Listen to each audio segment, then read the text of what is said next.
Salam sejahtera dan salam Malaysia Madani. Anda bersama saya Mohan Chinasami, Berita Pagi. Perdana Menteri Datuk Seri Anwar Ibrahim memberi jaminan akan meneliti warkah-warkah yang diterima oleh Yang di-Pertuan Agong daripada warga Sabah dan Sarawak semasa kembara kenali Borneo baru-baru ini. Saya nak bagi jaminan, insya-Allah saya akan arahkan seluruh jentera teliti setiap surat dan akan kita cuba selesaikan sebaiknya. Yang mana yang agak tertinggal, yang susah, saya akan kirim kepada Ketua Menteri Haji Ji dan Premier Abang Johari. Perdana Menteri turut komited dalam memberi fokus pembangunan terutama di Sabah dan Sarawak. Untuk memastikan, menyegerakan dan tidak ada alasan sama sekali untuk melengahkan PEN Borneo supaya selesai lebih cepat daripada jangkaan yang ditetapkan dulu. Kita telah lebih maju di sebahagian Sarawak, tetapi ada beberapa peringkat yang harus dibereskan terutama di Sabah. Beberapa projek lain seperti sudah tahu, saya ucap tahniah Kementerian Pendidikan kerana sekolah-sekolah daif di seluruh negara termasuk Sabah Sarawak dapat diselesaikan sebelum Oktober tahun ini 2023. Beliau berucap demikian pada sambutan Hari Malaysia ke-60 di Kuching. Perdana Menteri Datuk Seri Anwar Ibrahim bergesa seluruh rakyat menghayati semangat Hari Malaysia tahun ini dengan rasa cinta yang mendalam terhadap negara. Ia perlu disulam sikap ihsan dan kasih sayang serta memperteguh perpaduan antara kaum. Menerusi hantaran di Facebooknya, Datuk Seri Anwar yakin negara ini kuat dan mampu melonjak ke depan sekiranya seluruh rakyat berani menolak sikap prasangka dan memupuk persefahaman serta kasih sayang. Dalam catatan sama, beliau turut mengucapkan selamat Hari Malaysia kepada seluruh anak bangsa segulai sejalai.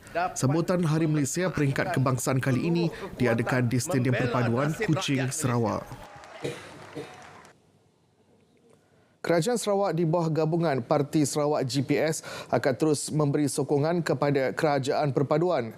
Komitmen tersebut itu disuarakan oleh Premier Sarawak Tan Sri Abang Johari Tun Openg supaya terus wujud kestabilan bagi memastikan Kerajaan Persekutuan boleh mentadbir dengan lebih fokus demi negara Malaysia yang mampan, lestari dan madani. Jelasnya, walaupun Sarawak dan Sabah menuntut beberapa perkara, khususnya di bawah MA 63, namun tidak bermaksud Sarawak, Sabah dan Semenanjung Malaysia tidak boleh bekerjasama dan memperkukuhkan semangat perpaduan. Katanya lagi, penubuhan kerajaan perpaduan adalah bukti perbezaan tidak menjadi penghalang ke arah perpaduan.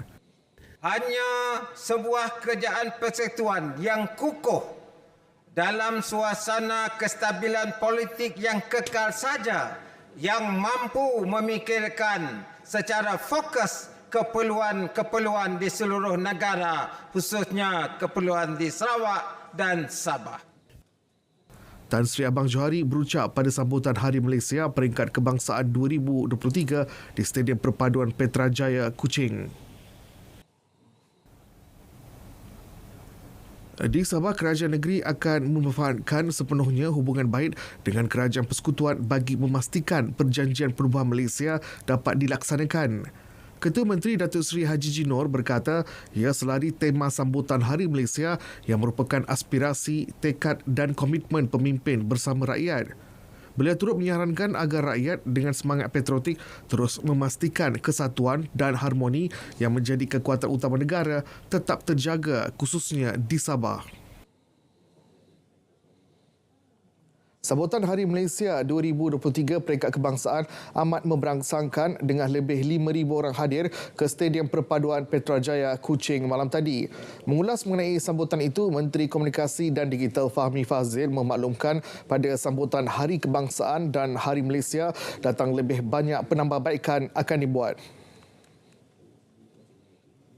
Salah satu yang dicadangkan adalah acara kereta api sarung sebagai pengisian sambutan Bulan Kebangsaan.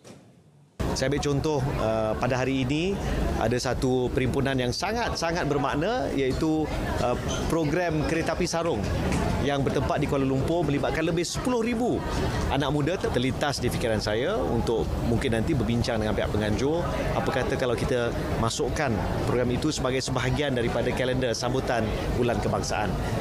Fahmi ditemui pemberita selepas sambutan Hari Malaysia Peringkat Kebangsaan di Kuching. Sambutan Hari Malaysia di Ibu Negara dimeriahkan dengan program Kereta Api Sarung 2023 oleh lebih 10,000 peserta pelbagai kaum. Segak dan anggun berbusana etnik dan tradisional. Program itu bertujuan menyemai semangat cintakan negara yang melibatkan 7 hentian terpilih sebelum berkumpul di lokasi terakhir di Dataran Merdeka. Program dimeriahkan dengan persembahan kesenian dan kebudayaan seperti joget lambak, peragaan busana dan nyanyian beramai-ramai.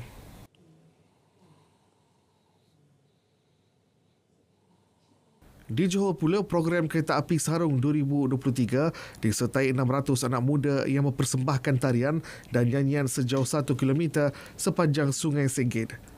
Program anjuran Iskandar Youth itu menyemarakkan lagi semangat kekitaan dalam kalangan masyarakat, khususnya golongan belia di Johor.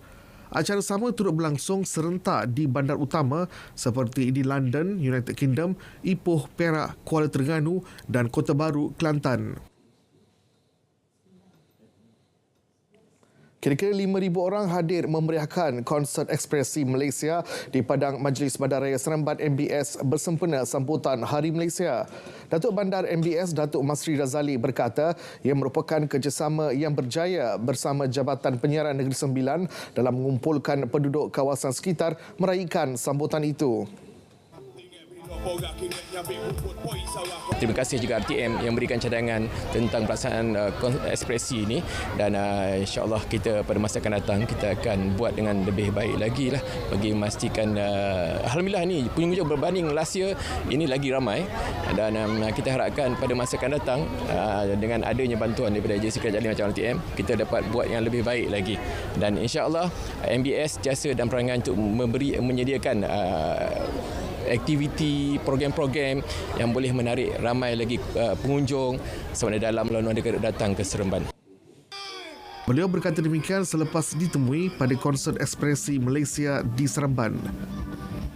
Khasnya warga Seremban, saya rasa kita ni sebagai satu keluarga, satu perpaduan dan satu Malaysia juga. So saya amat bergembira dekat sini, dan kepada Majlis Bandaraya Seremban saya ingin mengucapkan sangat terima kasih, dan juga Negeri FM. Terima kasih MBS dan Negeri FM. Syok sangat malam ni.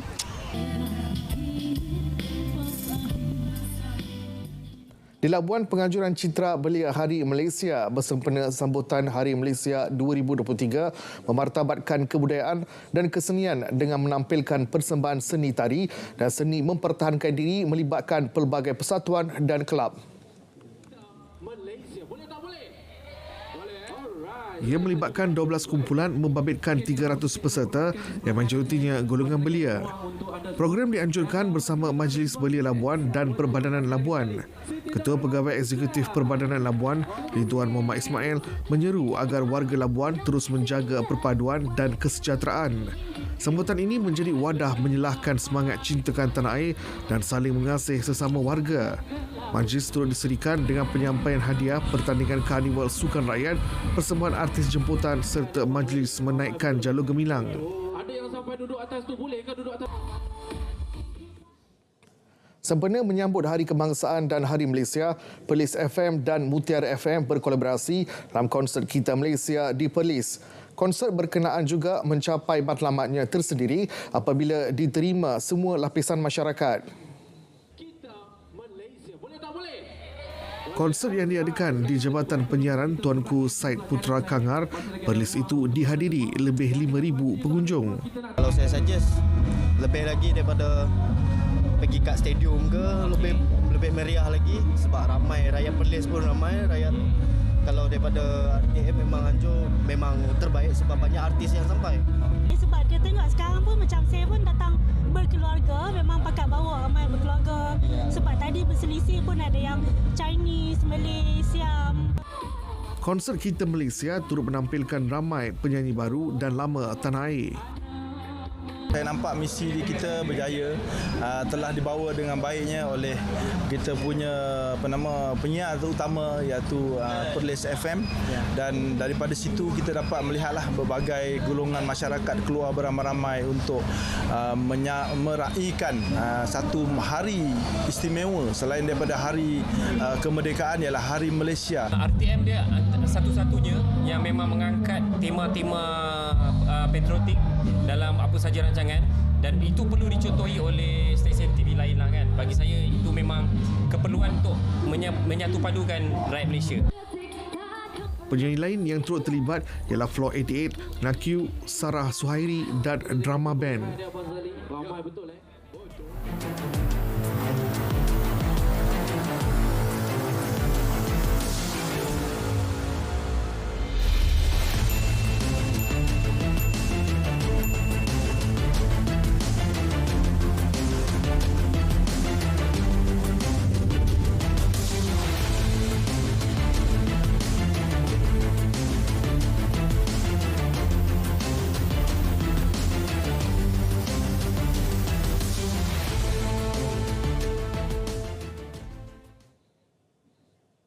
Baik, Perdana Menteri Datuk Seri Anwar Ibrahim tiba di lapangan terbang antarabangsa WUSU, Nanning, tepat pukul 3.53 pagi waktu tempatan.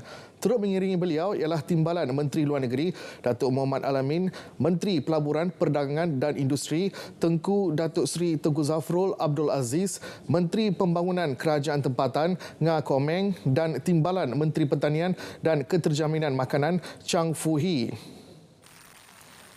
Perdana Menteri dijadual menghadiri majlis pembukaan rasmi Expo China ASEAN ke-20 dan sidang kemuncak pelaburan perniagaan China ASEAN KABIS pada pukul 9 pagi di Pusat Konvensyen dan Pameran Antarabangsa Nanning NICEC. Jadual padat menanti beliau sepanjang lawatan kerja sehari ke Nanning hari ini akan diteruskan dengan ucap tama oleh Datuk Seri Anwar bersama pemimpin-pemimpin ASEAN. Beliau kemudiannya akan melawat Pavilion Malaysia di Dewan Sama sebelum ke mesyuarat dua hala bersama rakan sejawatannya dari China, Li Qiang, pada 11.30 pagi. Beliau turut jadual makan tengah hari dihoskan Perdana Menteri China di Liyuan State Guest House sebelum mengakhiri lawatan dengan mempengerusikan dua mesyuarat penting bersama China Communication Construction Company dan Huawei. Beliau dijadual pulang ke Malaysia pada pukul 4.30 petang hari ini. Pusat Kecemerlangan Teknologi Sarawak Sentex menerima peruntukan RM30 juta bagi pembangunan program pendidikan dan latihan teknikal dan vocational TVET. Timbalan Perdana Menteri Datuk Seri Dr. Ahmad Zahid Hamidi berkata, peruntukan bertujuan menampung sebahagian kos pembiayaan biasiswa terutamanya dalam kursus bidang teknologi dan tenaga yang boleh diperbaharui. Kolaborasi antara Majlis TVET Kebangsaan dengan Sentek ini adalah merupakan satu kolaborasi jangka panjang yang bertujuan untuk menterjemahkan tentang haluan baharu kepada Majlis TVET Kebangsaan bagi penyediaan guna tenaga atau workforce kepada pasaran guna tenaga di negara kita, terutamanya dalam bidang-bidang yang berteknologi tinggi kerana FDI, Foreign Direct Investment, yang dibawa oleh Yang Amat Berhormat Perdana Menteri menuju ke arah industri yang berteknologi tinggi. Beliau berkata demikian ketika mengadakan lawatan ke Sentex Santubong di Kuching. Pendidikan serta kemahiran antara yang dibahaskan dalam Expo China ASEAN ke-20 Skype Expo 20 di Nanning. Pertukaran kepakaran menjadi tunjang utama perbincangan dalam meningkatkan lagi kerjasama antara Malaysia dan China menerusi pendidikan latihan teknikal dan vocational TVET. Laporan bersama Muhammad Najib Masyhur di Nanning. Menerapkan akademik dan kemahiran, ia sekaligus menjadikan kebolehpasaran graduan TVET berdaya saing bukan sahaja di peringkat tempatan, malah antarabangsa. Sangat diperlukan dengan pihak negara China ni adalah berkaitan dengan kolaborasi dari aspek e-commerce. E-commerce di mana sekarang ni aktiviti perdagangan juga perniagaan banyak dilaksanakan secara online. Contohnya melalui Shopee dan sebagainya. Dan selain daripada itu, kita juga ingin mengadakan kolaborasi untuk bagaimanakah pelajar-pelajar kita ni didedahkan dengan elemen-elemen cyber security. Tetapi kami juga sebenarnya mendidik pelajar untuk menjadi usahawan. Jadi melalui expo ini, kita sebenarnya dapat meneroka peluang-peluang melalui peserta-peserta expo di sini yang kita harap akan berminat dan untuk jadikan partnership, strategic partnership bersama-sama. Jalinan kerjasama dengan China turut membuktikan Malaysia terus komited mempelbagaikan kemahiran di samping mengurangkan sumber tenaga kerja luar. Di mana untuk kerjasama jangka pendek, kita boleh menghantar cikgu-cikgu ataupun pelatih institusi TVET Malaysia ke China untuk menerima latihan jangka pendek dari 2 minggu hingga ke 3 bulan. Dan untuk kerjasama jangka panjang pula, kita boleh menghantar pelajar untuk melanjutkan pengajaran mereka selama setahun di negara China. Menerusi ke Expo 20 ini, kerjasama dijalinkan dengan Guangzhou International Business Vocational College. Bidang perniagaan, animasi 3D dan cyber security menjadi 3 bidang utama yang diketengahkan bersama-sama dengan Guangzhou International Business Vocational College di Nanning, China. Perbincangan selama 2 hari bermula semalam sehingga ke hari ini, 16 September 2023 adalah hasil susulan lawatan kolej berkenaan ke Kolej Vocational Gombak pada 13 Jun lepas. Ia diharap menjadi satu pemangkin dan juga platform untuk memudahkan lagi aktiviti-aktiviti di sana dan juga pertukaran aktiviti dan juga kepakaran di Nanning, China. Muhammad Najib Mansur, Nanning, China, RTM.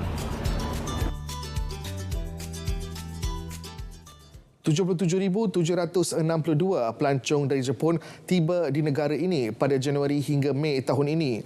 Jumlah itu meningkat berbanding Januari hingga Disember tahun lalu yang mencatatkan hanya 83,309 ketiban pelancong dari negara matahari terbit itu.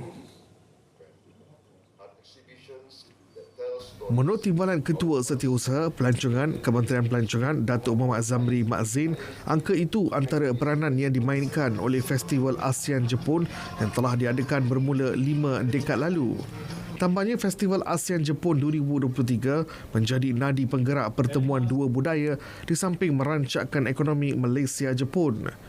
Dengan tema warna-warni ASEAN, program ini antara aspek utama bagi usahawan desa memperkenal produk-produk tradisional dan juga pelancongan inap desa.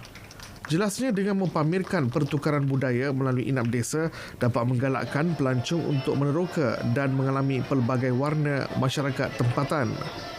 Majlis Pelancaran Festival ASEAN Malaysia-Jepun berlangsung di Ibu Negara turut dihadiri oleh Ketua Perwakilan Agensi Kerjasama Antarabangsa Jepun JICA Malaysia, Sugawara Minako.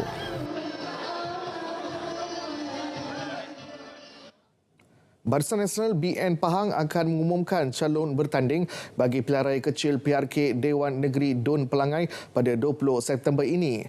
Pengerusinya Datuk Seri Wan Rosdi Wan Ismail yang juga Menteri Besar Pahang berkata pengumuman akan dibuat Dewan UMNO Bentong pada pukul 8 malam.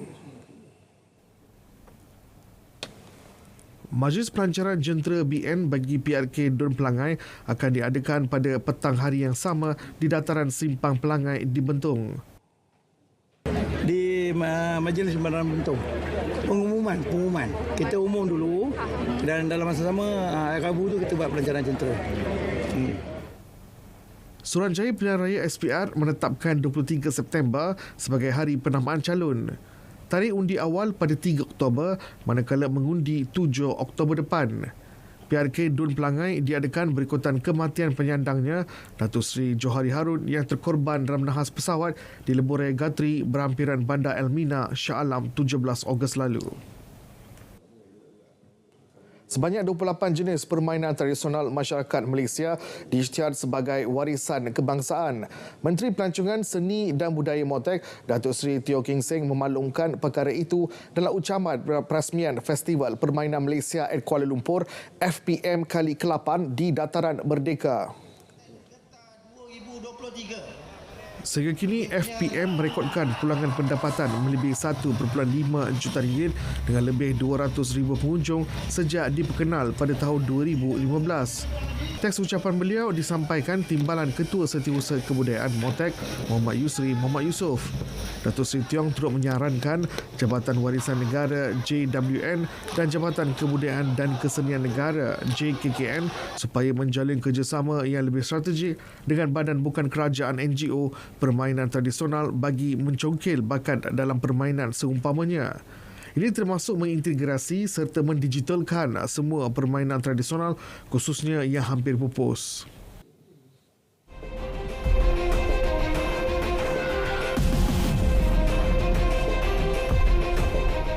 Baik, kita ke segmen luar negara. Salah sebuah masjid utama di Derna, Libya rosak teruk akibat banjir besar yang melanda bandar di tepi laut itu. Tidak seperti bangunan lain di Derna yang runtuh akibat arus air yang laju, struktur Masjid Al-Shahaba masih berdiri teguh. Namun lantai di bahagian dalam masjid dipenuhi lumpur dan serpihan dengan serpihan kereta memenuhi bahagian luar masjid. Menurut pegawai yang bertanggungjawab untuk mangsa hilang, Kamal Al-Siwi, lebih 450 mayat ditemukan dalam tempoh 3 hari lepas di tepi pantai. Ini termasuk 10 mayat yang ditemukan bawah runtuhan. Misi Pertubuhan Antarabangsa untuk Migrasi di Libya berkata lebih 5,000 orang dianggap mati dengan 3,922 kematian didaftarkan di hospital dan lebih 38,640 kehilangan tempat tinggal di wilayah yang dilanda banjir. Angka kematian sebenar mungkin jauh lebih tinggi. Ketua Pemerhati Nuklear Pertubuhan Bangsa Bersatu PBB Rafael Grossi mengutuk tindakan Iran yang tidak seimbang dan tidak pernah berlaku sebelum ini untuk menghalang pegawai pemeriksa yang ditugaskan ke negara itu. Mereka dihalang melakukan pengawasan terhadap aktiviti atom Tehran. Tindakan Iran itu adalah tindak balas kepada gesaan yang diketuai oleh Amerika Syarikat, Britain, Perancis dan Jerman di Lembaga Gubernur Agensi Tenaga Atom Antarabangsa supaya Tehran bekerjasama segera dengan AIEA. Ia termasuk isu untuk menjelaskan kesan uranium yang ditemui di tapak yang tidak diisytiharkan. Grossi percaya Iran telah bertindak keterlaluan. Melalui satu kenyataan, tegasnya, langkah unilateral yang tidak seimbang dan tidak pernah berlaku sebelum ini menjejaskan perancangan biasa dan pengendalian aktiviti pengesahan agensi di Iran. Ia secara terbuka bercanggah dengan kerjasama yang sepatutnya wujud antara agensi itu dan Iran.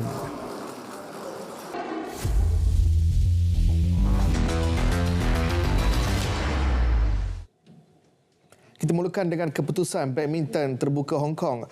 Bergu wanita negara Perlitan M. Tinah menjadi wakil tunggal negara melangkah ke pentas akhir. Ini selepas perjuangan dua lagi rakan senegara Eng Ziyong dan Goh Jinwei tersekat di separuh akhir. Pada aksi separuh akhir yang berlangsung di Hong Kong Coliseum, Kowloon, mereka berjaya menjinakkan pasangan Thailand Benyapa Aimsat dan Nuntakam Aimsat dengan straight sets. Perli dan Tina mempamerkan aksi meyakinkan di set pertama untuk menang 21-13. Set kedua pula menyaksikan mereka diberikan tentangan agak sengit namun berjaya menutup perlawanan dengan kemenangan 21-18 dalam tempoh keseluruhan 36 minit.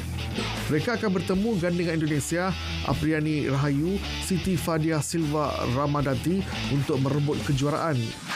Sementara itu, pemain persoalangan lelaki Eng Ziyong tersingkir di pusingan separuh akhir. Biarpun berjaya memberikan saingan, namun Ziyong terpaksa akur tumpas 21-19, 21-23 dan 21-13 kepada pilihan kelima dari Indonesia, Jonathan Christie. Turut terkandas pemain persoalangan wanita Goh Jinwei. Jinwei gagal untuk melangkah ke perlawanan akhir pertamanya musim ini selepas tewas 14-21, 11-21 kepada pemain Cina Zhang Yiman.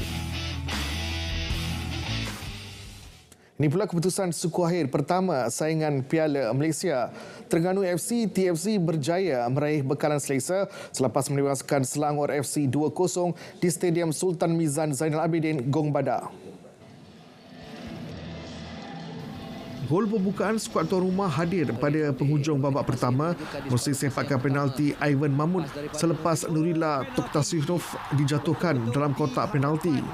Bersambung babak kedua, jurulatih Selangor Tan Ching Ho merubah taktikal permainan dan Selangor berjaya menguasai permainan. Namun penjaga gawang Terengganu Muhammad Suhaimi Hussein kental menafikan setiap percubaan Selangor. Kegairahan Selangor memburu gol penyamaan dihukum pada penghujung babak kedua hasil gerak pantas skuad sang penyu. Tandukan pemain gantian Syamil Zamri berjaya memastikan Terengganu meraih bekalan selesa dengan 2 gol menjelang aksi timbal balik di Petaling Jaya pada 29 September depan. Yang dilakukan tak berjaya untuk memerangkap Suhaimi.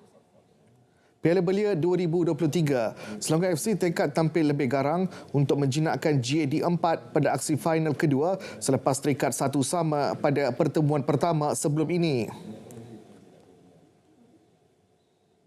Ketua jurulatihnya Muhammad Kushairi Abdul Wahab yakin mereka mampu sekali lagi bergelar juara jika pasukannya dapat mengurangkan kesilapan yang mampu menghukum mereka.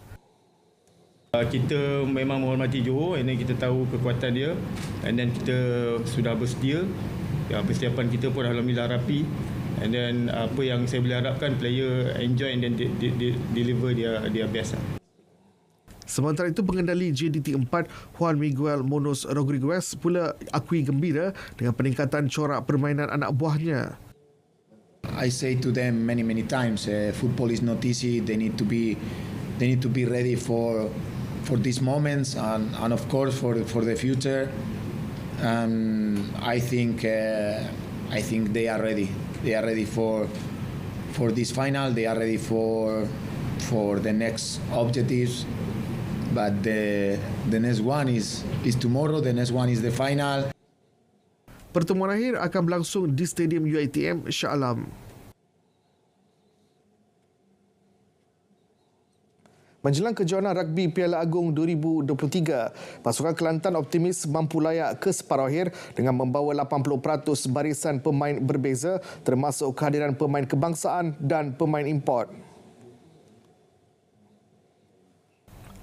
Menurut Naib Presiden Persatuan Rugby Negeri Kelantan, Saiful Izam Suib, persiapan pasukan berada pada fasa kedua melibatkan latihan fizikal. So, saya optimis dengan pasukan ini dan juga kalau katakan target dulu, so kita mensasarkan semi-final top 4 untuk tahun ini. Dan alhamdulillah player set yang ada ni pun memang experienced player yang baru-baru ni pun dia orang baru saja menjuarai InterVarsity Masum. Beliau ditemui media selepas majlis menandatangani kontrak pemain baru di Universiti Putra Malaysia Serdang. Tambahnya Kelantan juga akan diperkuat dengan beberapa pemain yang bakal beraksi di Sukan Asia Hangzhou dan dijangka bermain selepas perlawanan ketiga seandainya layak. Kelantan pernah menjuarai Piala Agong 3 kali berturut-turut iaitu pada tahun 2010, 2011 dan 2012. Kejohanan tersebut bermula 23 September hingga 21 Oktober ini. Baik, berita pagi berakhir di sini. Saya Mohan Cinasami. Selamat menyambut Hari Malaysia. Malaysia Madani, tekad perpaduan penuhi harapan.